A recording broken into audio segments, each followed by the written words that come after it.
Une véritable gueule de bois biochimique. C'est scientifiquement ce que les athlètes vivent après une compétition.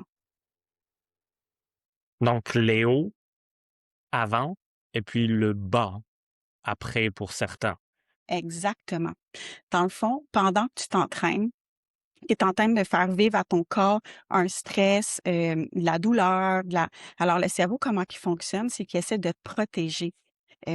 Donc il va réduire jusqu'à 28 tes récepteurs de dopamine pour être sûr de bien gérer cette douleur-là. Mais ce que ça va amener souvent, c'est que post-compétition, après que tu aies vécu aussi une hausse au niveau de ta dopamine, adrénaline, sérotonine, là, on aime beaucoup ça, là, ce genre d'hormones-là, ça fait du bien. Ben, quand la compétition arrête, une chute brutale qui arrive, donc on n'a plus cette sécrétion-là. On devient comme dans un sevrage. L'autre chose, c'est que les athlètes vont dire: «Je suis super content d'avoir franchi la ligne d'arrivée», mais on dirait que je l'exprime pas. C'est cette protection, en fait, que ton cerveau fait pour pouvoir, t'aider à mieux réagir, mais qui des fois chez les athlètes, ils ont l'impression d'être dans une autre zone, d'être ailleurs.